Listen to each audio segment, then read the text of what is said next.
Welcome, everyone. My name is Annette Johns, and I'm the Associate Director of Policy and Practice with the Newfoundland and Labrador College of Social Workers. I am honored to be the moderator for today's education event, Play Therapy Fundamentals. We have over 240 social workers from across Newfoundland and Labrador registered for this event this afternoon. Social workers are committed to providing high-quality social work services, and it's so wonderful when we can come together to learn from our social work colleagues and enhance our knowledge. Members are always interested in sessions that focus on a theory, therapeutic approach, or practice intervention. In previous CE evaluations, social workers noted that play therapy will be a great CE topic for our webinar, and I'm so pleased that this is the focus for our webinar this afternoon. The webinar presentation will be approximately 75 to 80 minutes, followed by a 10 to 15 minute question and answer period that I'll moderate. Please note that all the details you need, like how to access the slide deck and other housekeeping information, is under the announcement and housekeeping widget. All the widgets can be accessed by clicking the blue and white icons at the bottom of your window. You can also resize and move around any of the elements on your screen to customize your viewing experience. Throughout the presentation, I encourage you to type in your questions using the question mark icon at any time, and I will begin asking them at the end of the presentation. Only myself and the presenters can see the questions. I now want to introduce our speakers. Kenda Riggs is a registered social worker and has been working with children and youth and adults for over 25 years. Actually, Kenda and I graduated from our BSW program together. She was a clinical social work therapist working in mental health and addictions at Eastern Health for more than 25 years and currently works in education as an EAP coordinator for teachers. Kenda also has been a consultant in private practice since 2005 and is a clinical associate at Key Solutions Clinical Services. Kenda has been teaching at the Faculty of Medicine, Memorial University of Newfoundland for over 12 years and has presented at local, national, and international conferences. She is a field instructor for MON School of Social Work, Dalhousie School of Social Work, and the University of Waterloo School of Social Work. Kenda has always had a special interest in using play therapy approaches in her clinical work and has worked towards obtaining specialized advanced certificates from the Canadian Association for Play Therapy. She currently sits on the executive of the Canadian Association of Play Therapy Board of Directors. Laurie Wareham-Mulrooney is also a registered social worker. Over her 19 years as a social worker, Laurie has enjoyed working with people across the lifespan. Laurie has spent a decade of her clinical practice with Child and Adolescent Community Mental Health Division, Janeway Family Center's Child and Adolescent Trauma Team. And in 2020, she accepted a position as a clinical social worker with the Janeway Child Development Team. Additionally, in 2018, Laurie expanded her practice into the private sector with Key Solutions Clinical Services. As a lifelong learner, Laurie has also completed all course requirements towards play therapy certification through the Canadian Association for Play Therapy. Laurie has served as a board member with the Canadian Association for Play Therapy from 2012 to 2020 and held the position as board secretary from 2019 to 2020. In March of 2021, Laurie successfully completed requirements as an EMDR trained clinician. Laurie is currently engaged in ongoing specialized consultation focused on integration of EMDR and play therapy with a special interest in ASD and ADHD. Kenda and Laurie, I'm really looking forward to your presentation this afternoon, and I'll now turn the virtual platform over to you both. Thank you, Annette. Thank you, Annette, and thank you, everybody, for being here today and for joining us. Laurie and I are thrilled to be here. It's always wonderful to share, I guess, a lot of our practice knowledge that we've learned through the years of working with children and teens and adults and families. We just want to clarify a couple of points. We use play therapy approaches in our clinical practice. We're not certified play therapists. Lori is close to being a certified play therapist. She has 10 hours left, 10 hours left to be of her supervision for certification. And I've completed many play therapy advanced certificates. And we both sit on the Canadian Association of Play Therapy Board of Directors. For today's session, although the focus will be on play therapy across the lifespan, given our time constraints, most of the focus will be on play interventions with children and youth, teens, which will be some new information to some participants, and for some, maybe more of a refresher. We also wanted to highlight when we started using play therapy approaches in our practice, we didn't have a budget for any toys or supplies. Dollarama was one of our favorite stores to visit, and still is, in a buck or two. And for about $25, you can get started very well on your road to doing play therapy. A dear colleague and friend of ours and mentor, Donna Ronan, used to say, if we can't buy it, we will make it or we will create it. And that's been our mantra through the years. We're going to discuss main play therapy approaches to clinical work. However, we want to recognize as well that we are working through COVID-19 pandemic and recognize, there are extra cleaning protocols that come with doing play therapy approaches in clinical work. But in saying that, we've modified some of our approaches, and hopefully some of the techniques we share today, you'll be able to bring back to your own practice. After our COVID pandemic has settled a little, and we're kind of living in a new normal, and be able to utilize some of our techniques. And I'm going to hand it over to Lori now to begin. All right, so we're just going to talk. Thanks, Ken, and thanks, Annette, for the lovely introduction. Also, so pleased and happy to be here to be able to share some of the things we've learned over the years. Really strange not being in front of people, but Ken and I are actually in the same office, but we are in the same bubble through our Key Solutions work. So we just wanted to make that clear as well. So I'm just going to talk really briefly about CAPT, which is the National Organization for Play Therapy.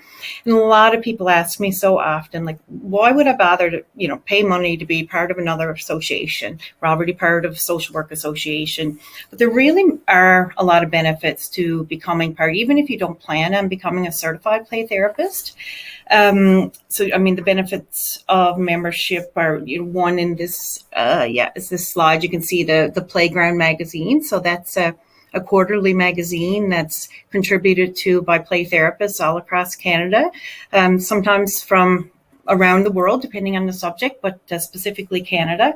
And that's sent out to membership quarterly. We then have access to the International Journal for Play Therapy, and that's an incredible resource. And even if there's, if you were to find an article online and you wanted to have the journal, you could, call up CAPT office and they'll forward the entire journal to you. So they're a pretty incredible group.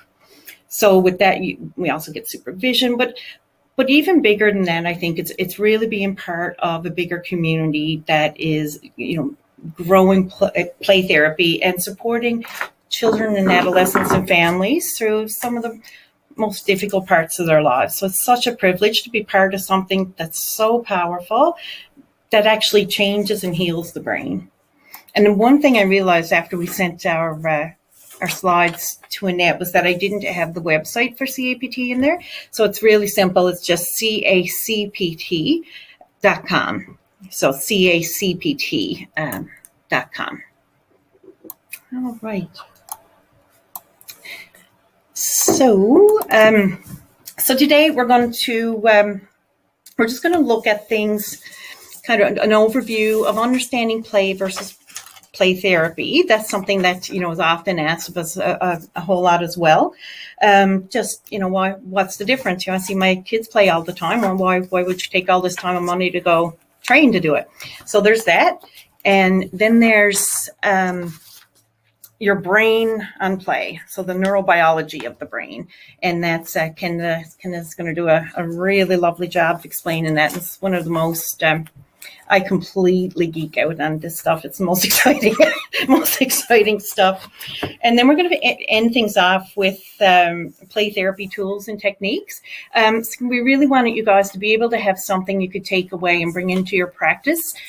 Any new modality is a bit overwhelming, but having something you can put your hands on really, can really kind of quell that anxiety a little bit. All right. So this is just a little slide. Play is often talked about as if it were a relief from serious learning. But for children, play is serious learning. Play is really the work of childhood. And that's something that's so important to remember. The importance of play in healthy child development has long been documented. Piaget developed the social stages of play that are congruent with his developmental model. And that allows us to assess the child's level of development in comparing those stages of development and where there might be areas of concern or lags in development. And that in turn informs our treatment plan. Is it still me? All right. So the therapeutic powers of play, that's taken from a book by Charles Schaefer and Athena Drews. Charles was one of the founding fathers of play therapy, of the Play Therapy Association in America. But we know how important play is as adults. We don't question it. We go on our boats, we go on our four-wheelers, we go golfing, and we know what that does to our brain. We know what that does to our mental health. So when we take that and think about children, we really witness it in children. And children need to have that safety and sense of belonging before they're ever going to be ready to engage in some of the hard work that comes with therapy.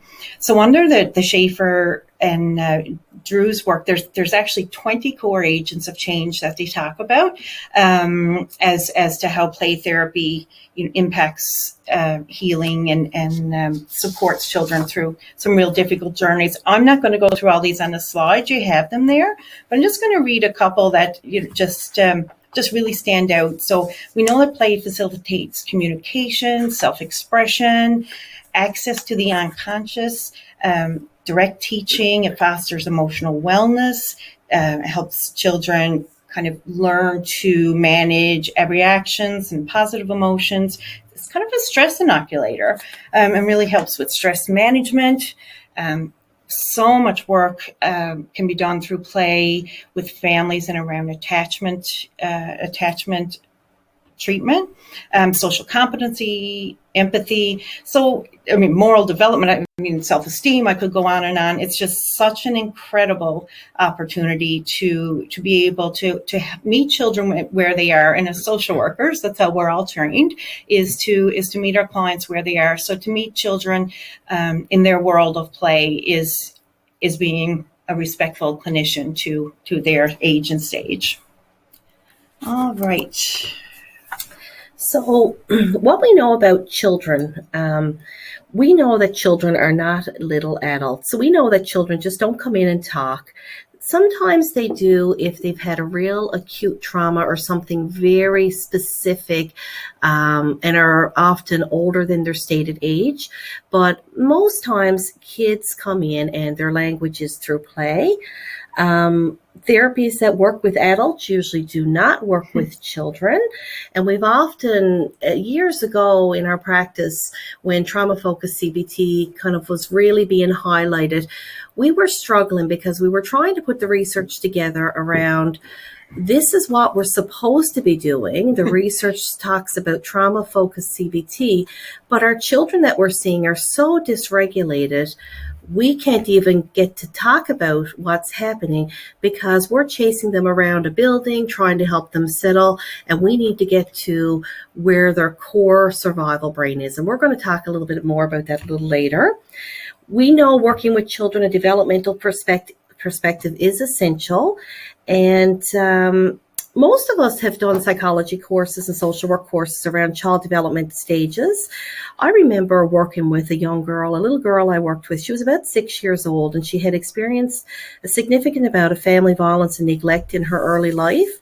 Her speech was somewhat delayed. She wasn't at her developmental level, missed a lot of school, kindergarten, grade 1.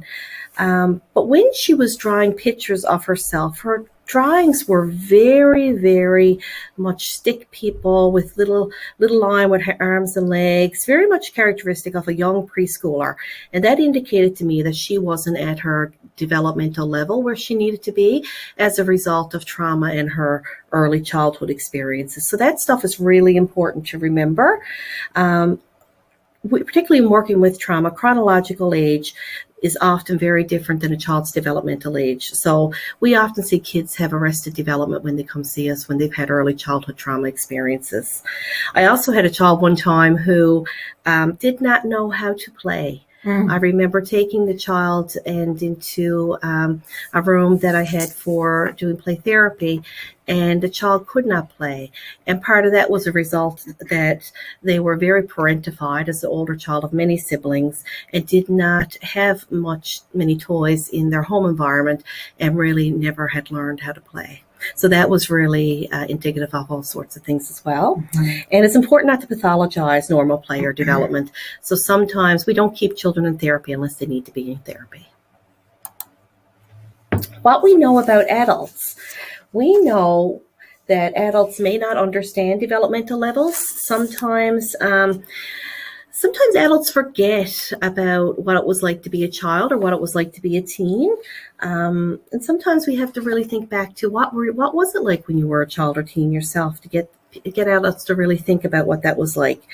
Some adults may not realize the importance of play. We really feel that play is underestimated, the power of play. Oftentimes, adults may not realize the value of therapy with children. And so one of the biggest pieces of working with children therapeutically, you really need to take the time at the beginning of the therapy process to spend time with the adults who are in the world of the child you're going to be seeing or the teen you're going to be seeing to explain out what play therapy is and what it's about, because the parents or caregivers need to be invested in the process for this to work. And often adults may forget how to play. And this is a quote by George Shaw. We don't stop playing because we grow old. We grow old because we stop playing. And what we know about play therapy itself, play therapy is a natural expression of expression and language of childhood. We know that children use toys. Toys are their words, and the play is their language. Play therapy is an attempt to understand their experiences that they've endured and been through. It's a process by which a child attempts to gain control in their environment. It's a process in which we reach children. So often we have kids who just are nonverbal, will not speak, but when we start to play, we learn a whole lot about their worlds. And play therapy is reactive, creative, exploratory, and interactive. So we know there's Dr. Charles Schaefer, who was the father of play therapy, a scholar. He recently died in September 2020. But we know that through the importance of relationship and developing a therapeutic alliance is key in having successful therapeutic relationships through play. A research study out of the UK showed us that 71% of children who engaged in play therapy experienced a positive change, which is pretty significant. And Pat Ledyard in 1999 conducted a study of elderly patients in a nursing home, and play therapy led to decreased levels of depression and increased levels of self-esteem. Play therapy works. Yeah. I think that one's often a surprise for people when we talk about play therapy with adults. But my play therapy supervisor actually is just finishing her PhD in play therapy with seniors. So it's definitely a lifespan approach. So again, play therapy can help children manage all sorts of mental health or emotional distress that they're going through. All right. So in play therapy, we know the toys in the room are the child's world, and play in the room is the child's language. And that's kind of the key phrases that we kind of work by in play therapy, that we know a child's language is through their play, and the toys are their words. So if we look at it through that lens, we really get a glimpse into what's happening for the children. When we look at, and another thing we've talked about so often is, what do we do when we don't have playroom? When Ken and I worked at Janeway Family Center, we had this lovely playroom with all kinds of different zones so if you see kind of in the picture here, we've got the art zone, and then in the corner where you see the rocking chair, that was an area that was dedicated to nurturing play. Children would often go curl up in the rocking chair and cover in the blanket and just rock. And children, their brains know what they need to heal. And so that, again, that would often give us an indication that nurturing piece was probably not as strong as they needed in their earlier life. I do want to say that behind the puppet theater is my daughter, not a client. She was helping me one day in there set things up. So puppet play, then we have dress up play, and then kind of off to the side you see all the sand tray miniatures, and in the middle that's the sand tray, which is another modality under with play therapy, but we just, that was a 2-day training in itself, so we don't have time to get into that today. So people would say, well, I can't do play therapy, I don't have a therapeutic playroom. So we put this next slide in because this is actually my office now. Since I've moved to child development, there isn't a therapeutic playroom there, and that's okay, because we bring in the toys, we bring in the relationship, and we build from there. When we know what areas a child is working on, then we can bring in those toys and opportunities, but we don't need a big space. And like Kendra said, we can get so much of this through the dollar store, thrift shopping, garage sales. And we'll get to this in a minute as well, that it's not just any old toys that we put in a toy room, but I'll talk about that again a little more. So I'm going to talk a little bit about non-directive play. I feel like at this point I should be saying, are there any questions before moving into another one? So there's again many modalities under play therapy. One of the ones utilized most often, or not most often, but often, is non-directive play therapy. Some people may have heard it referred to as child-centered play therapy. So they're one and the same. And this was developed by Virginia Axline, and her work was strongly influenced by Carl Rogers' person-centered approach. And so in that, Virginia really developed 8 basic principles that underlie the non-directive play therapy. And she summarized them as forming and maintaining warm, caring, and accepting permissive relationships with a child that allows him or her to express any emotion, but not violence, and to gain insight. It respects children's ability to solve and make decisions. The therapist does not lead, guide, or shape the child's expression or behavior. We don't hurry the therapeutic process, or we don't set limits actually until we absolutely have to. Because if we set limits based on, I guess, our cultural expectations and what's acceptable, then we're not actually giving, I guess, the unconscious an opportunity to come to the surface and be played through and worked through, and for the child to gain mastery. So it's really, really important to really just follow the child's lead. We do that by kind of reflecting and tracking what the child is playing with. So we don't sit there quiet, but we don't infer our own observations or assumptions either. And I can tell you wholeheartedly, it's the most odd experience as a new therapist to sit with a child and feel like, quote unquote, all you're doing is watching play. But I promise you that, as you sit and you look for themes and you follow the child's agenda, you follow their lead, that's where the magic happens. When kids have to revisit those developmental areas that weren't nurtured, in their regular development, when we watch that unfold in the play therapy process, it's just absolutely beautiful. And kids need that to heal. They need those strong foundations of earlier developmental experiences before the next ones can build on top and have success. All right. So, again, if we were in person, I would say, what's this? And wait for some responses. And you might be sitting there thinking, what in the world is she asking what a stick is? But this is a great example Ken and I found in a training we did not too long ago of just how absolutely anything can be brought into a child's play and just see their beautiful imaginations unfold. So we see a stick, but it could also be a wand, a guitar, a shovel. It could be a horse, a baton, a telescope, a microphone, a ski pole, spoon, fishing pole. The list goes on and on and on. Kenna has a lovely example of some work she did with a client. So I'll let you. Yeah, just around non-directive play therapy. I remember a young person I worked with for quite a significant amount of time.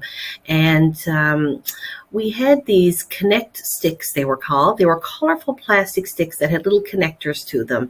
And this was a young boy who had grown up in care and had multiple homes, a rough start in life with experiencing family violence, father in and out of jail, mom lived on the streets periodically. It was quite a chaotic environment. And this little boy, week after week after week, his therapy theme that he did was to build a home out of these connect sticks. And as time went on, he would sit himself into the home, and he was searching. What his play was telling us is that he was searching for safety and security in his basic needs of needing a forever home to live. Fast forward years later, and he did find a forever home and was adopted by a beautiful family. And when he would come in to see me, a little less frequently than what he used to as a younger boy, but he talked to me about his home because we weren't ever allowed to take that down. And then one day he said, I think I'm ready to take my home down now. And that was kind of towards the end of our therapy. My reason for telling you this is that sometimes you have to walk with children and youth in non-directive play therapy. Mm-hmm. Sometimes you're pulling themes from what they're doing, but for this young person, it was a desperate need of safety, security, and belonging. And through play therapy, he would express his frustrations, his hopes and fears through building this home week after week after week. Yeah. So just wanted to share that story because it's pretty powerful that his words were through the building of his house. Yeah. And I think, all of us that have, worked in play therapy with children, have seen that healing happen through the play. And there's so often that oh gosh, how many times would I come in a session and say to Kendra or one of the girls, like, oh my gosh, I don't feel like I'm doing anything. And lo and behold, a couple sessions down the road or a couple of months down the road, we'd be like, there it is. This is what they've been reaching for. This is, and then to see them gain that mastery is just incredible. Such a privilege. Okay. So directive play therapy, that's kind of the other main thing we're going to talk about today. And that's a little bit more traditional, I guess, in terms of what we think about when we think about therapy in general, but therapy with children. So it's therapist-led. The therapist chooses the activity with a theme in mind or a goal. We know kind of what the referral information and then our assessment has kind of shown us. So, we're building our sessions around, could be emotional regulation, coping with big feelings around separation, divorce, grief, loss, depression, anxiety, abuse.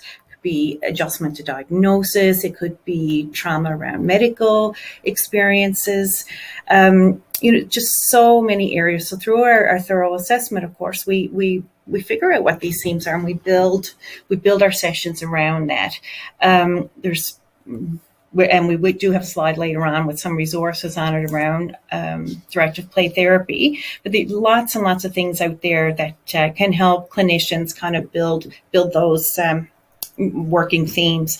But the one thing to note in any therapy with children, but particularly in directive play therapy, is that regardless of how much time we've spent treatment planning and resource finding, all those things, we have to be ready to change directions on a dime and just let our own agenda go out the window if need be, because a child is going to let us know through their behavior if they're ready to do that work.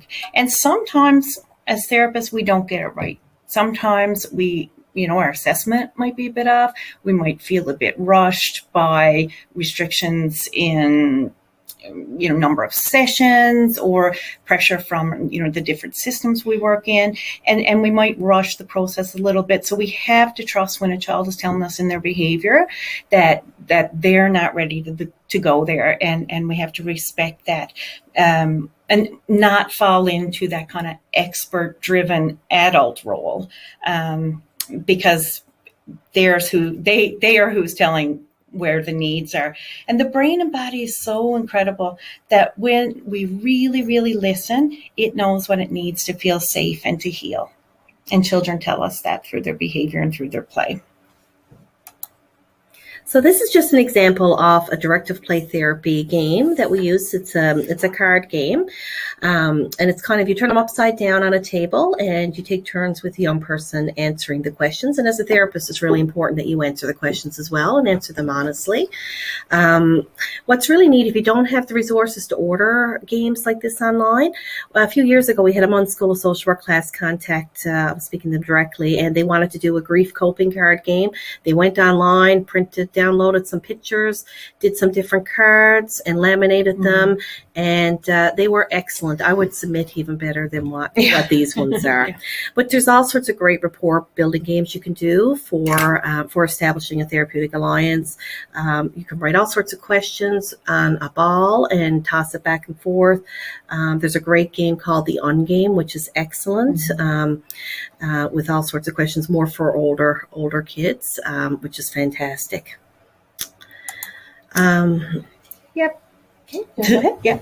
So this is just another example of kind of a game that you can pick up, at Walmart, Toys R Us. You can get versions of it at the dollar store and create our own feelings game and our own interventions. So you see the Jenga game there, but to the side, to the right. So this is a Jenga game that I have in my office. I probably made it 11 years ago. And I just took the feelings from a feeling sheet and wrote on there, being sure to leave some blank. And then as we pull them out, the children, again, discuss times that they may have felt safe or may not have felt safe, or something that makes them feel lonely, or something, what happens when they feel loved or scared. And so it kind of removes that that children say, like the interrogation piece is not there. So it's through play. It's feels safe to kind of open up some of these conversations. And, we can turn these games into so much more than just feelings games. So Jenga, for example, you can use it to help children build frustration tolerance. You can help yourself build frustration tolerance. It really increases teamwork. It helps kids work on their focus, and it helps the clinician really assess, things like anxiety. How much anxiety does a child have, in trying to put themselves forward and trying to, how much risk are they willing to take? Are they only going to take things right off the top, or are they going to go right to the bottom and not care what happens? So that tells us a lot there too. And then we have the emotional regulation piece. And again, we bring in all kinds of different ways, just, knowing the children, knowing our clients, and really knowing what's going to help them. And this anger iceberg, I believe this is one actually from that I downloaded from Stuart Shanker, the Mirror Foundation. Yeah. And it's just, and I put it in there and just kind of the side by side that there's so many different ways to kind of help children figure out kind of what's underneath their behavior.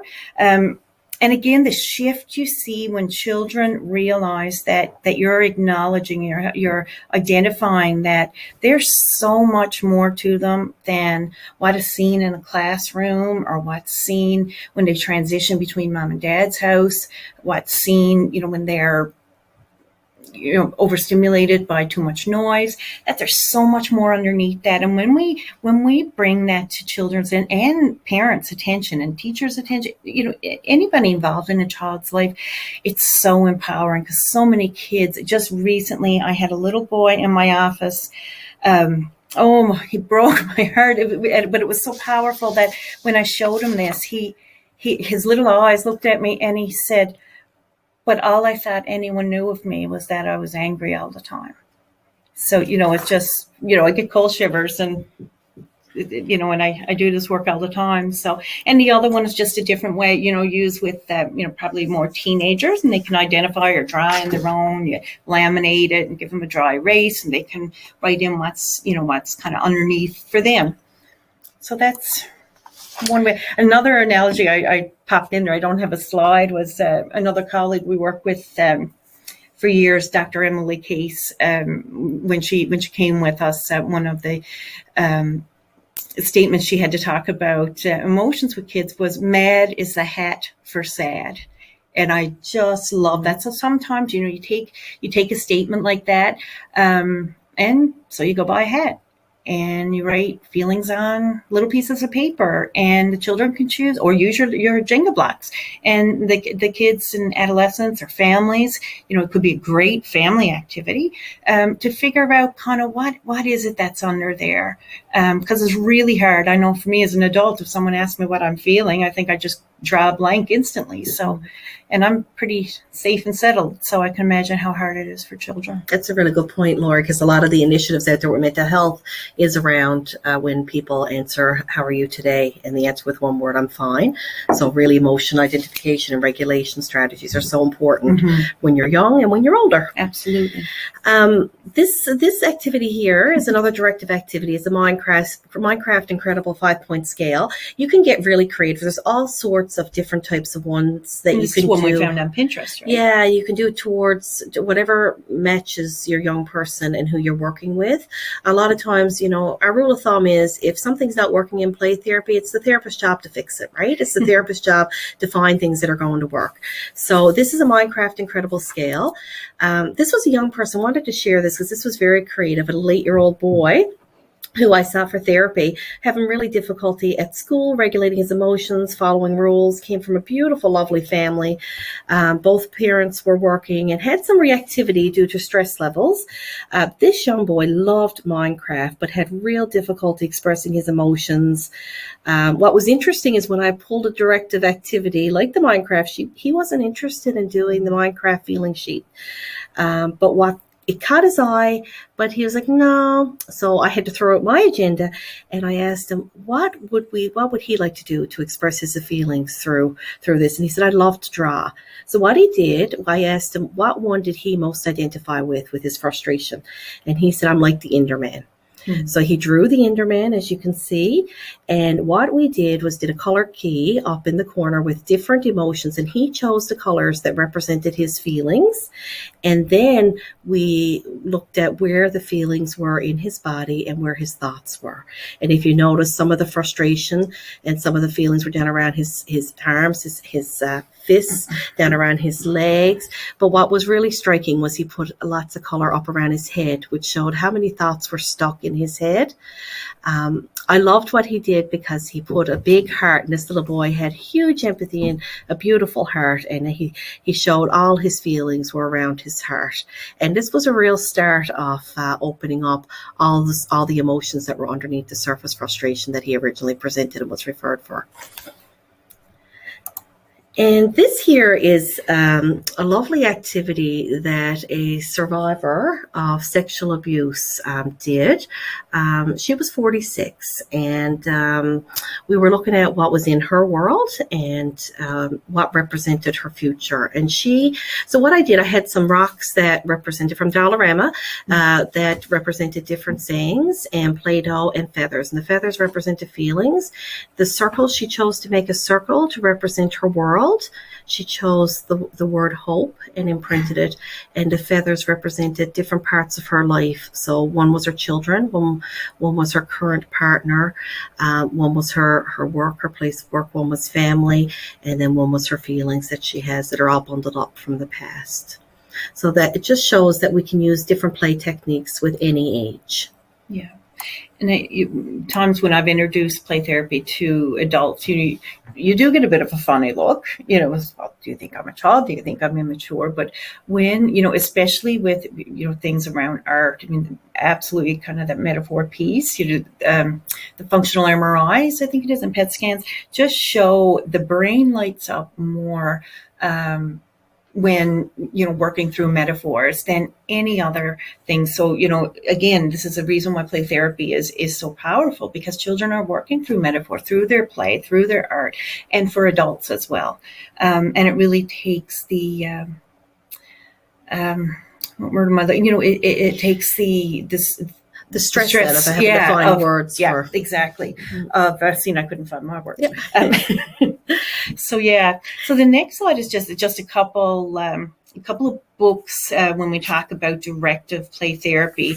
These are all by Leanna Lowenstein, who's a social worker and therapist in Ontario. She's world renowned for her trainings around play therapy. She's touched on every subject, and most of these books, what she's done is she's collaborated with other world leaders in play therapy, and created these books to build in assessment techniques, to build in termination techniques, and just the intervention. So they're really kind of cool. So she's got one for bereaved children, divorce. She's got sexual abuse, and she's far from the only person, but again, with time constraints, we didn't put everyone in, but she's a great Canadian resource who's also part of the profession. And I'll add too that she has some great play therapy videos online that are free to look at on YouTube. So all you have to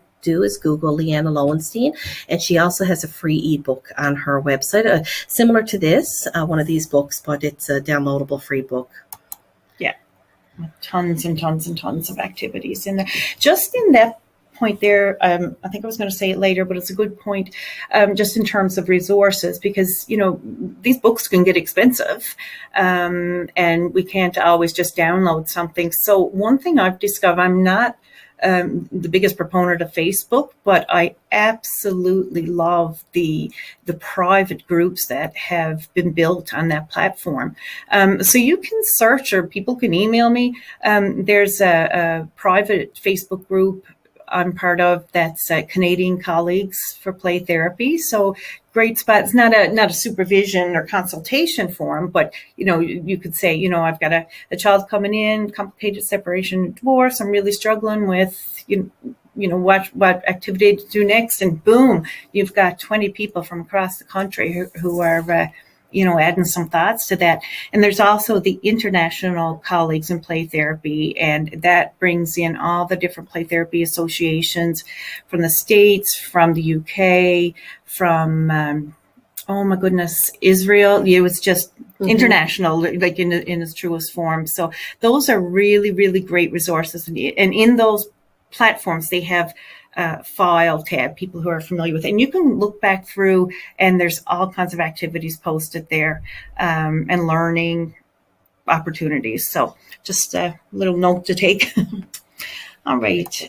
So we've talked about play being the language of toys. We've talked about where do we get toys, but it also can be really overwhelming. Like, what in the world do I buy? So, there's, based on the work of Gary Landreth, who again is one of the founding fathers of non-directive play, he speaks to the main areas that we need to look at when we're providing toys for children are real life toys, so ones that represent the real world items, what's happening in the world, dollhouse, doll families, puppets, cars, boats, airplanes. We've had this question a lot: do we bring aggressive toys into the playroom? Yep, we absolutely do, because if not, we're making assumptions and judgments, and children need to be able to work through things they've seen, things that have been done to them, things they've witnessed. So absolutely, we do that. I got too many stories to tell what I was about to say, but I will quickly though, a little girl who had discovered that she had a sibling that she didn't know about, and she really, really hated her, and she was really, really angry. And she asked me to throw the baby doll in the floor, and my internal struggle, I was really disturbed. But again, I trusted the process. So she had picked up a wizard puppet, and she was putting a spell on me to hurt this baby sister. So I said a silent prayer. I think that I was doing the right thing, and I followed what her play was asking me to do. And as I was about to drop the baby, she yelled, "Stop! No, I really don't want her hurt. I'm just really mad." So, that's just an example of kind of following the process. We also want to bring in the creative expression toy. So, to allow for creativity, the paints, the papers, all those things. And kids, it is incredible the stuff they bring to us. But the biggest point I really want to drive home, it's probably the most important slide in our whole presentation, is that play therapy toys are selected, not collected. Because I've often, for a lot of years, first when I was training, I was the drop-off point for every friend and family member who was cleaning out their playroom, which I really appreciated. But, it wasn't, I learned that, it's not just a gathering of toys. It's very purposeful. Of course, Ken and I have done an awful lot of work with trauma play. And for that work, it is much more directive than some of the other stuff. And we don't often bring a child into a full playroom. We ensure that we have the tools, the toys, the words they need to work through their experience. So, we always make sure to have the emergency vehicles. And again, knowing the story, having that history, you're going to have there what they're going to need to tell their story. So medical kits, dress up clothes for doctors, nurses, police, telephones, sunglasses. So all those things we really want to make sure are available. Ken is going to explain this next slide of a trauma debriefing from a number of years ago. So this was a trauma debriefing that my colleague Kim Jordan and I did together, and it's with parents and two children. The two children were ages 9 and 3. There had been a very serious car accident down on the Trans-Canada Highway and serious injuries by many people who were involved in that accident. The parents and the 9-year-old came in and sat to talk about what happened, and the 9-year-old was really activated by the accident and wanted to sit between his parents, and talk about what had happened. The little 3-year-old, of course, wanted to play. And so the parents were wanting the little 3-year-old to come back and sit down. And we said, no, you go on, you let him go on over. He's fine, and we'll keep an eye. And as we were doing the processing of the trauma, the little 3-year-old, we looked over, and the little 3-year-old had created this scene. And when we went over to sit with him, I said, wow, look at how hard you have been working while Mommy and Daddy and Big Brother were talking. Tell us what was happening here. And with that, he proceeded to tell his story of the accident through play. And if you notice by the picture, there were 2 cars that are overturned, police, tow trucks, lots of different events. And the parents stood up and stopped and said, oh my goodness, that is exactly how it looked, how the scene looked. And this to us was the power of play.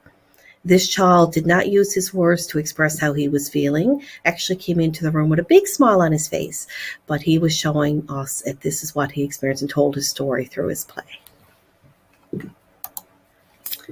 Right. So when do we consider play therapy? So, we've talked a lot about that. But we really just want to, again, you've got that slide there to read and all the different areas to consider play therapy. But, the the bottom line, I guess, is that what we need to remember is that play therapy helps children kind of understand all those muddled feelings and upsetting events that they really haven't had a chance to sort through properly. Either they don't have the words, they haven't had the opportunity, they're completely shut down. There's so many reasons. So play gives them that opportunity to work that through in a really safe, trusting environment.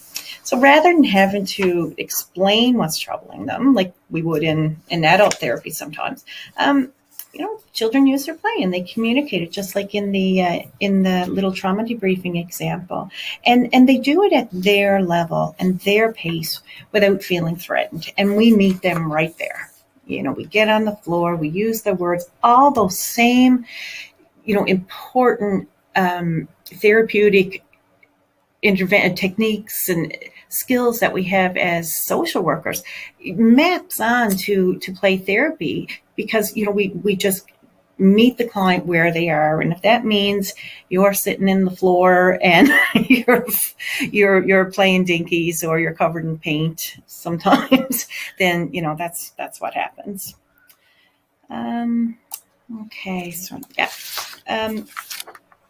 So a lot, again, we often talk about kind of what's the difference between typical play and atypical play. Like when should we be concerned?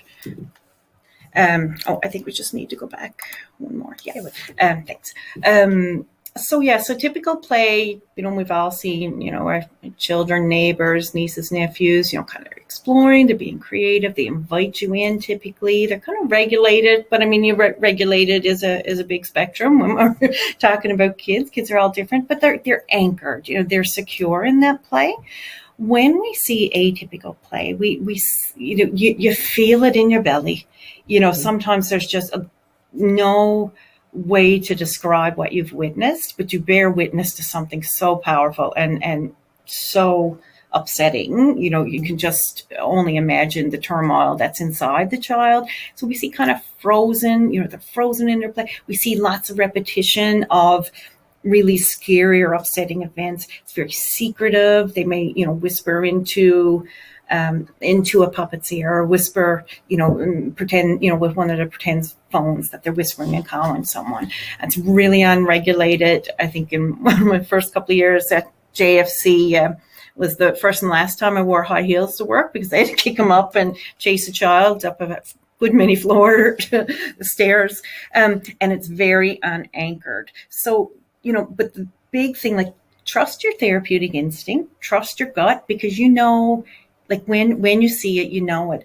I had a little boy a number of years ago who really, really was struggling. He was really, really, really,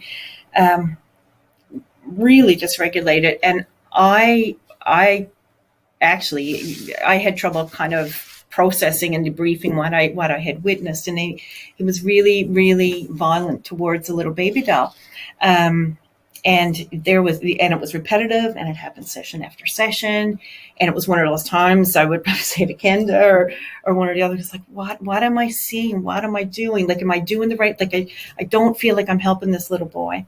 And then it got a little bit smaller. It moved to the dollhouse, but it actually became more intricate in terms of his play and telling me kind of what his history was. So there was, again, a little baby, and all the adults were, kind of jumping on top of the baby. And that happened for a number of weeks. Again, I was scratching my head and a knot in my belly every time he had a session, because I just wondered what in the world I was doing to help this child.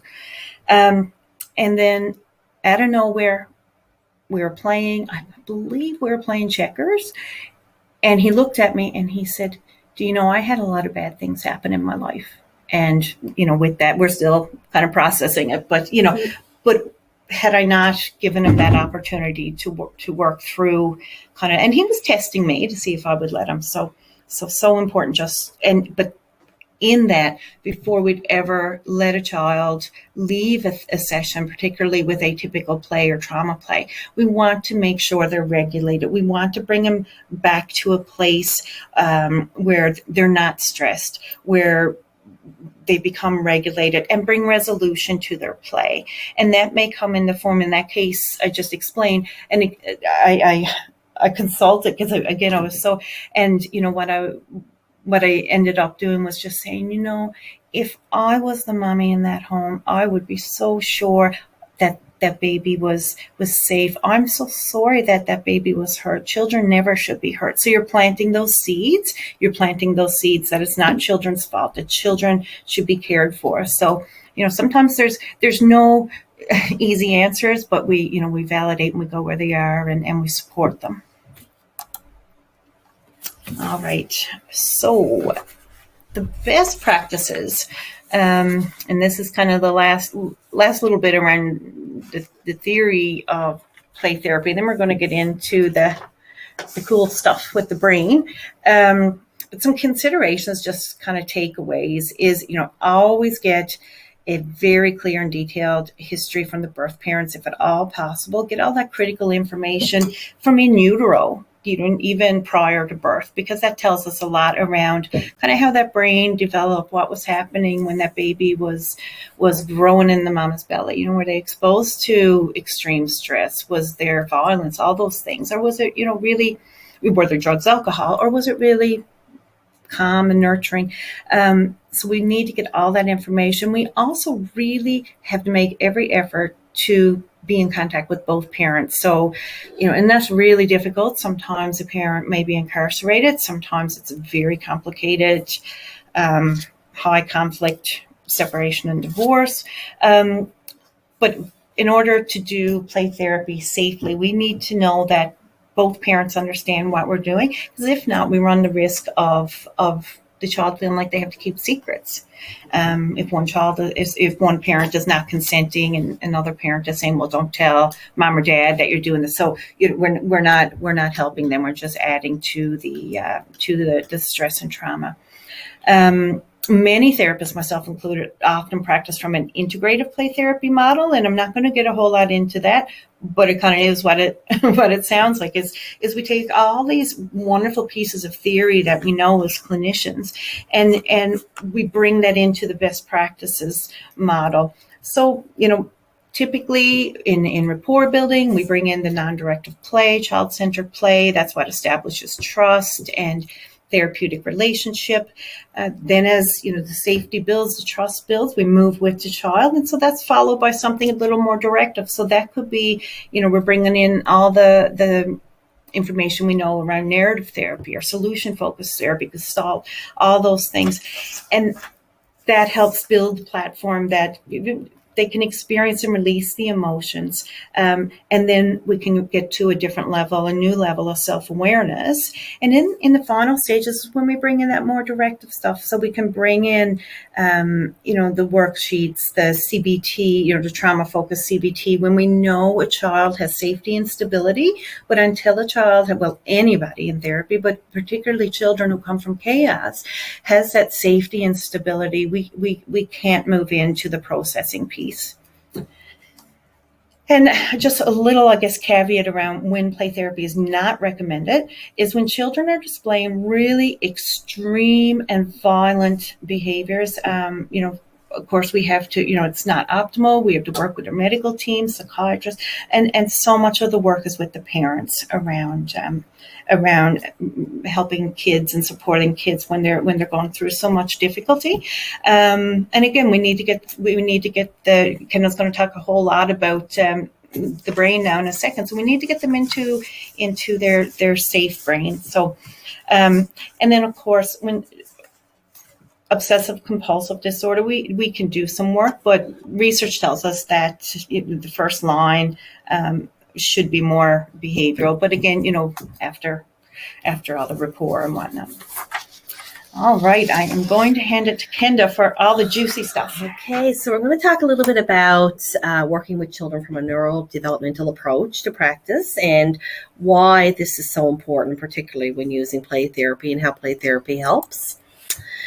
So we have many gurus in the field of understanding neuroscience, but just to look at what neuroscience is particularly, neuroscience looks at the function of the brain and the nervous system. So just like computers are hardwired with electrical connections, the brain is also hardwired with neural connections as well. So neuroscience looks at the brain and the brain circuits that process thoughts, feelings, and behaviors. It's quite fascinating because we've learned that particularly trauma and adverse life experiences can certainly impact the development of the brain and the neural circuitry. The neuroimaging has shown what can happen, but what's really positive and fascinating is neuroimaging has also shown us how the brain can heal. Mm-hmm. And one way the brain can heal is through play therapy. Dr. Bruce Perry is one of our gurus in understanding the brain, a neuropsychiatrist out of Texas, a Child Trauma Academy. And he looks at the brain kind of from a lens of three areas, as do many. And even when I think back to some of the early research by when you look back at the triune brain and Dr. Paul MacLean, he started kind of looking at the brain in terms of three functions. So not to simplify the process of the brain, because of course the brain is such a complex social organ that exists, but just for the purposes of today, we're going to look at it in three parts: from the base of the brain, the brain stem, which of course is kind of where we call it often the survival brain. It's where kind of our basic human functions exist. So when we're born into this world, for the first 9 to 10 months of life, we rely on a permanent person in our lives, an adult, to be our dyad, to work with us, to help us grow, because we're completely dependent on that person for eating, drinking, bathing, all sorts of things as a baby. So the survival brain looks at in terms of monitors your heart rate, your worry in terms of what your body is going through, your blood pressure, and that expands throughout the lifespan. The limbic system is the middle part of the brain, and the two pieces we wanted to highlight from the middle part of the limbic system is the amygdala, which are two kind of little almond-sized structures that have a whole lot of power in the human brain. It's the emotional part of the brain, and the hippocampus, which stores information and memory. And then, of course, the last part of the brain to develop is the cortex or neocortex, which is the part of the brain responsible for planning, judgment, decision-making. So as little babies, about 25% of the brain is developed when we're born. We start in the brain stem. So what happens in our early life is critical to how the impacts of how we process information, and more importantly, what our alarm system is in our little bodies as children, because during those early years, if we don't get what we need then, it can impact us throughout our whole lifespan. So we have the survival brain, the limbic system, which is the middle part with the amygdala, and the hippocampus and the cortex. The cortex is last to develop, usually later in our life. About 24, 25 is when the brain is fully developed, and the brain develops from the bottom up, so from the brain stem up over to the front. Dr. Dan Siegel does a beautiful job explaining kind of the brain from a hand model. It'd be great to look. Dr. Stuart Schenker is another from the Merit Center, another wonderful guru in Canada. Great people to learn from, looking at the neural circuitry of the brain. When we explain the brain to children, one of the biggest things we try to explain is through toys, of course, because helping kids understand what's happening in their little brains can be hard for kids. So what we do, we have different toys that we use for children. So we have, for the amygdala that we talked about in the limbic system, the middle part of the brain, we choose a dinosaur because the dinosaur is really, the amygdala has been around for, of course, years and years and years across many mammals. It's the mammalian part of the brain, and it hasn't really changed a lot over the years. It hasn't really evolved too much. So we use the dinosaur to represent the amygdala.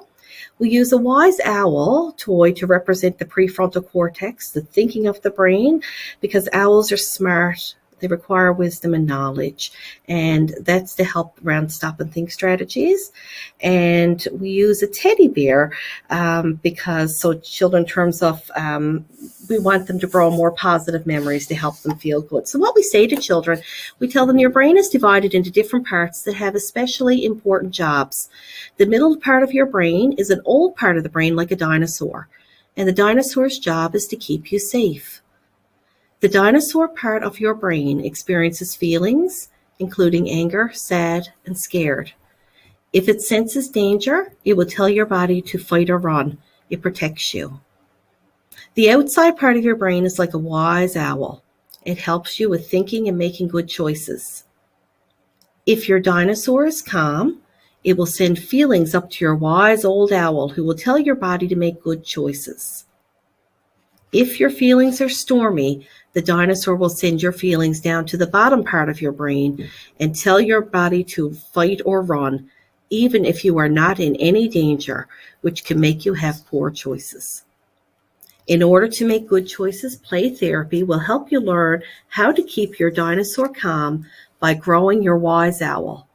Your dinosaur will get smaller and your wise owl bigger. The teddy bear in the middle part of your brain will remind you that you are safe and let you know you are going to be okay. So that's how we explain play therapy and the brain to children and helping them understand. So part of it is about growing your wise owl. And what we know about the brain through play therapy and mindfulness is as mindfulness activities happen, the prefrontal cortex will grow thicker, and neuroimaging has showed us the amygdala actually gets smaller. So what happens is that the amygdala isn't always firing all the time, because the amygdala is kind of doing its job. If you've had instability and chaos in your world, particularly as a younger child, what happens is that brainstem we talked about, that early life development from when you're really young, it's always sending signals to the amygdala that something's not right, something's not okay, and the amygdala is doing its job and saying, I'm going to protect you, I'm going to protect you. But what we need to do is to let the child know that you're safe here, and we're going to grow your wise owl so that to help your amygdala figure out when it's safe and when it's not safe. So this is just a quick slide on how play therapy helps my brain, creates new neural pathways. Both sides of the brain start working together, releases oxytocin, which is the feel-good hormone to help you feel happy, helps use language to describe feelings, and new playful connections to help the brain grow. So again, I'm going to skip over these next couple of slides, but basically it's exactly what I said, that through mindfulness activity, the amygdala, the neuroimaging has shown us that the amygdala will shrink and the prefrontal cortex thickens, which actually helps kids learn to stop and think in their behaviors. Okay, the next one. So we're just wanted to share some mindfulness activities we do with kids. One thing we know about coloring mandalas is the coloring mandalas, it calms the amygdala. So we always try, no matter what age that we're seeing somebody, have mandalas around for people, because it often helps regulate them. And particularly during the time pre-COVID when we had waiting rooms, but we would always have mandalas out and let people settle before coming into therapy. A breathing labyrinth is really lovely. This is a wonderful activity to do with children or youth because it's made out of Play-Doh. So kids use the Play-Doh to make a labyrinth. And so that in and of itself is activating the brainstem part of the brain to help the sensory part to help settle before they even come into therapy. And then what you do is you have a straw and a little cotton ball. And as they're going through, they have to blow the cotton ball through the labyrinth, and you teach breathing. So it's breathe in for 4, hold for 4, release for 6. And you see how far you can get that cotton ball through your labyrinth. What's really interesting about that, it's really good as a therapist to do that with the young person as well, because you practice and you mirror each other in the breathing exercise. And a finger labyrinths are wonderful for helping also around mindfulness for people who really don't like to color. They just put their finger on and find their way through the center. But even those, having those around and letting young people help help regulate themselves, either before or after session, are really, really good activities to have.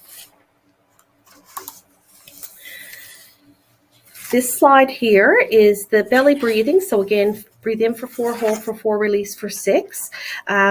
And we just wanted to highlight that you can do breathing in different ways. This time is a great time of year to pick up those pinwheels at the Dollarama, and again, practicing breathing. Bubbles is another way to teach young people to breathe in, blow, release. And we always have sensory play therapy toys as well for helping children, again, if they're really activated and the brainstem and their dinosaur amygdala limbic system is activated. The research tells us that getting to their sensory brain to help settle and relax before doing some of these activities, directive activities, is a really important component. And once children are able to learn some regulation skills and the prefrontal cortex does thicken, that you're able to then move into some cognitive behavioral therapy around some of the trauma-focused work. Mm-hmm. Excuse me. So just to, I guess, kind of highlight the key concepts to remember when we think of neuroscience and play therapy is the connection, relationship, and the relational neuroscience, and the important those relationships are to healing, and that they create neural pathways that rewire the brain, that lead to neuroplasticity, or through neuroplasticity, I should say. And so that, and that's being shaped throughout the lifetime. I mean, one time we used to think kind of once you hit a certain age, what you had, or, what happened. But, we know that throughout the lifespan now, Bruce Perry and Dan Siegel, Stephen Porges, all their research has indicated that this is something that continues to happen. We also want to remember attunement, kind of those, so to align with one's internal state with another. And we really want to think kind of mirror neurons with attunement, because sometimes children haven't had the experiences to regulate. And so they're actually learning from our regulation, which brings to co-regulation. And that just, we hook on to that state of arousal, both outwardly and inwardly, in the presence of another. And sometimes if we're feeling a bit disconnected, sometimes we got to piggyback off someone else's because we just might not have it ourselves. So, we want to present that to children. And felt safety. So that's when the child experiences an atmosphere of safety, which leads to the building of trust. So if a child doesn't have felt safety in a therapeutic process, then therapy is not going to be successful. It's not going to be helpful. If children don't feel safe in school, at home, children need to feel safe to thrive. So we need that felt safety. And then we talk about neuroception, and that's the detection, kind of that big radar kids have, that of if other people or other environments are safe or dangerous. And it occurs below the conscious level. So that kind of reduces the defense system and fosters social behaviors and enables defense strategies and all those things. So we, through the immobilization, then if a environment is viewed as unsafe, then we see that freeze, shutdown, disassociation, all those things show up.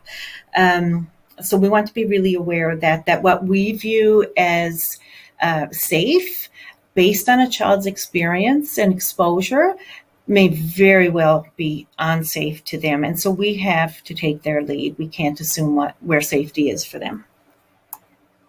I love little catchphrases, and I just had written here with that one. I remembered it for so long, and it's so true that neurons that fire together wire together. So, if a child is steeped in chaos and anger and upset and lack of safety, then that's what we're going to see. But if that child is growing up in an environment that's nurturing and predictable and consistent, then that's what we're going to see. And Lori, I guess one of the most important points is that we can rewire the brain. Absolutely. That's that neuroplasticity, right? That which is so exciting, because I think it gives so much hope, hope to clients, hope to families, and hope to us as therapists, because it's hard work. Absolutely. So we're going to move into some therapeutic activities now. that and some therapeutic examples that we've had in our own clinical practice that we'd like to share. All right, so this is a feeling sheet. It was created many, many moons ago by our wonderful colleague and mentor, Donna Ronan, which I'm sure many of you know. So this is a fantastic way, again, to help kids find their words when sometimes that can be a struggle. And so an example of using this would be, kind of the then and now scenario, so if it was a trauma, for example, or if, behavior was really challenging at school, but not at home. I'm just going to forward this one ahead. So what we would do, we would choose a colored marker or sticker to represent then and another to represent now. And then the child goes through, and we may have to read them for them. There might be some that they need explained, and that's all okay. We take our time. And then they show us, they put a little sticker on kind of what things were like then and what they're like now. This is an example, of course, I have permission to share, of a client a number of years ago and who was having a lot of struggle at school, so much struggle, calls home every day, really, really, really disruptive. And school was really struggling. But things were okay at home. So when we kind of tease this out a bit, this is what he came up with. There was lots of angry feelings at school and confused and embarrassed and scared and worried. And, we think about that brain and that, he was in survival brain and he was keeping himself safe at all costs because he didn't feel safe at school for a number of reasons that we were then able to work through. My plan, this is an example of how you just kind of let things go where the client goes. I had planned to, because his child loved Legos, to get him to build each feeling, like how big they were with the Lego bricks, because he loved to work with his hands, but he wanted no part of it. And I was like, oh man, what am I going to do now? I thought I thought I knew what I was doing. And so often children have the answers when we don't. And what he did, he went over to the actual sand tray miniatures and picked up this little dog. And all he said was, Lori, this is how I feel at school. And you can see that the ears are just there, but this is how I feel at home in the heart. So we knew he wasn't feeling loved at school. And so we, over a number of sessions then we're able to figure out kind of what worked at home that wasn't working at school and all those things. This is just another example, kind of bringing modern media and electronics and all that into our work. It's hard to find a child now that in our society and culture that doesn't know what all these emojis mean. So it's a great one to be able to pull out and use. This is an example of a feeling thermometer, and so this we just have the numbers and the colors. All kinds of adaptations for this one that we can use. Some kids draw an actual thermometer. Some kids, again, draw lines out from them of kind of what makes them feel, at what level. So, just use your creativity. It gets a bit fun because you kind of tap into, some of that playful side that a lot of us as adults, and we're all so busy and work so hard, that sometimes we don't get to. I tell kids all the time, I have the best job in the world. And they're like, yeah, you really do. So this next one, now this is another example of, learning or being shared activities online, and with the developer's permission, that she kind of says is, go ahead, things are expensive, figure out any way you can recreate these. So Tammy Van Hollander is an incredible play therapist out of the States, and again, someone else on YouTube you can research. So it's Tammy Van Hollander. And she has so many YouTube videos and a lot of stuff around virtual. She really took a passion when COVID started of how to move play therapy online. So she's a great one to research. But these are just, she created what were called greatness sticks. And so they're quite fancy much more fancy than my little key tags. And so I just recreated them as brightness tags. And we just write the names on them. And then, again, however a child wants to use them, they can kind of pick out kind of the characteristics they like about themselves. You kind of bring in some of the ACT-focused stuff with kids here, and they're kind of identifying their values or kind of where they want to see their life and how do they get there, kind of those towards moves, away moves, and what hooks them. So, it's just so exciting how we can bring all the grown-up stuff into the child's world. So this here is an activity you can use around an emotional volcano. A little bit similar to what Lori had mentioned earlier when you look at the iceberg, but oftentimes for young people, particularly around emotions, expression, what is going to make their volcano erupt. How many times in terms of referrals, do people refer for a child or a youth or an adult needs anger management? And we know that it's much bigger than that. It's about expression of emotion and learning regulation based on some of the neuroscience in the brain. What we know that particularly if an adult never got something as a young person or a child that they needed in their early life. So this here, we wanted to share with you, this was a 13-year-old I had worked with therapeutically a while back and was referred for anger management. And what that volcano looked like, the one you saw here, this is what she did with it. She came from a family whereby both parents were actively using cocaine, and Child, Youth and Family Services were involved, or CSSD, and of course the resulting they came into temporary order of care, and of course the anger was the surface emotion for all these other emotions that she was feeling, and she was about to explode, which you can see her volcano erupting. This was a young person where her chronological age was 13, but her developmental age was actually about 18 or 19 because she was very parentified, looking after younger siblings, and of course she presented much older than her stated age. But these were all the emotions that she identified, from worried, annoyed, excited. And she was excited because of the hope that she was going to get placed back into care of her mom again, which would be a holding point of hope. Feeling discouraged, anxious, sad was the biggest one at the bottom of the volcano. Sad that this had happened to her in her little world. So we were able to process the emotions that she was experiencing, that she probably would have just came in and said, I'm feeling very angry. Yeah. Or not said anything at all. Or not said anything at all. Which is conscious of time now. And these are, again, in your handouts to look through. But the grief Play-Doh activity, I don't have the after picture because it was such a powerful session that I really didn't want to kind of ruin the, I guess that felt sense of safety by saying, oh, by the way, do you can I have your permission to take a picture? But what you do here, grief is something that's really hard sometimes for clinicians to treat, and our hearts are so sad for what children are experiencing. So a thing you can do, you get two different color, pretty significantly different color Play-Doh. And so you ask the child, for example, what is your favorite thing you remember about your dad?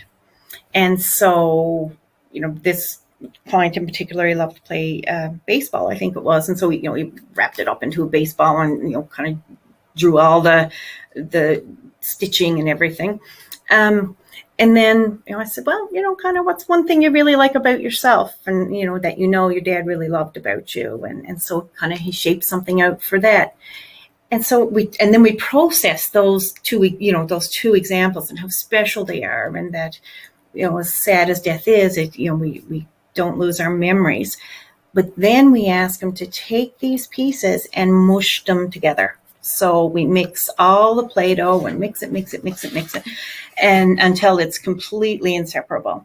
And so then we use that metaphor, that picture, to say, what, all those memories, no matter what, are still a part of you, just like, and nothing, not even death, can take that away, just like we can never separate these different colors into specific colors again.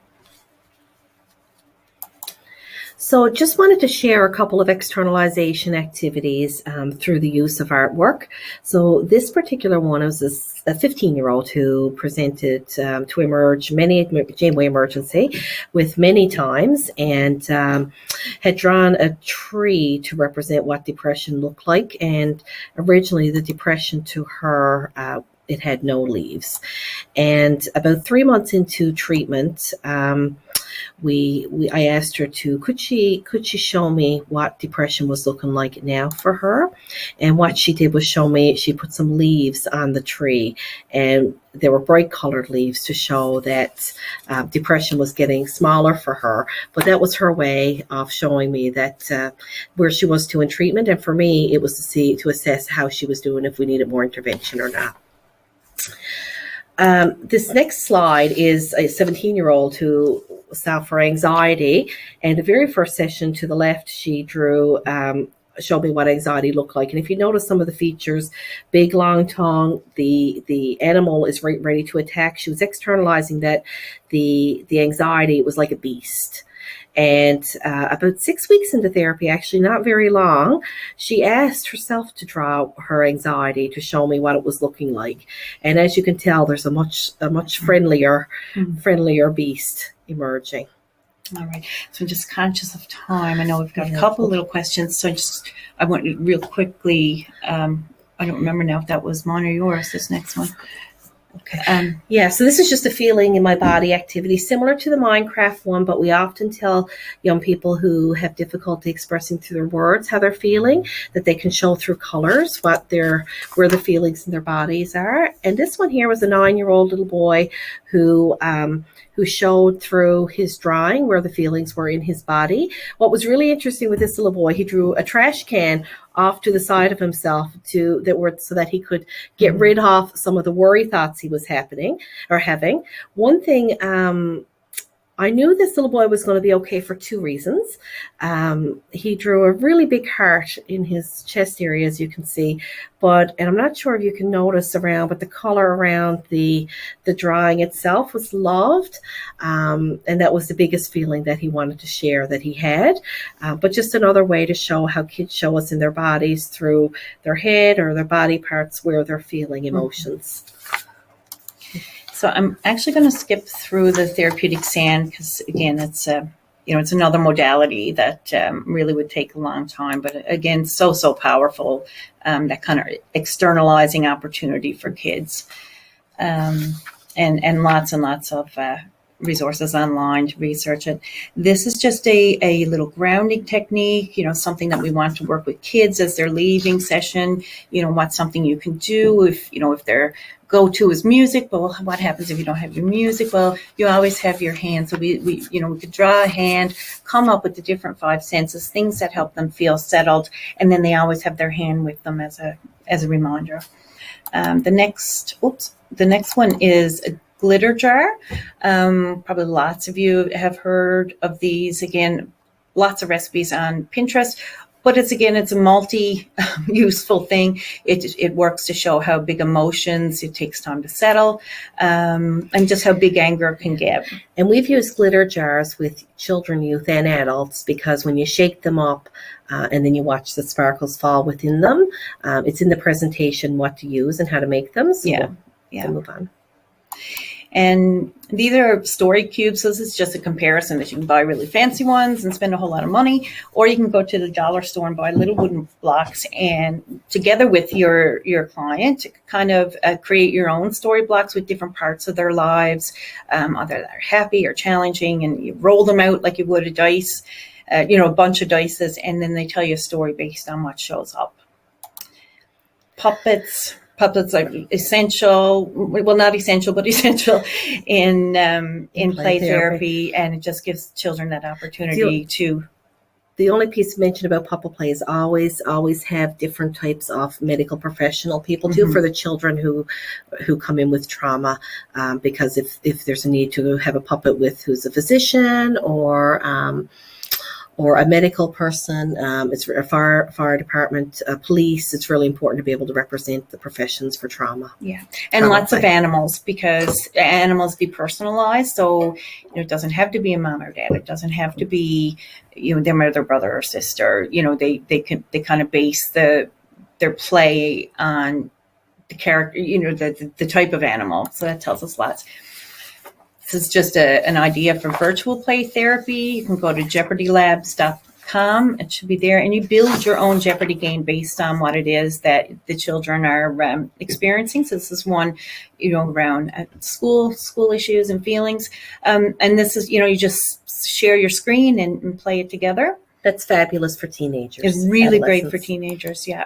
And these are just some of our favorite books, some of the references we've used today. If you guys want a reference list, absolutely, we can include it. You just let Annette know, and we're happy to pull together some things. Yeah, absolutely. And the other side on this is just some of the bibliotherapy. Again, it's just book reading, but that's the name play therapy puts on it.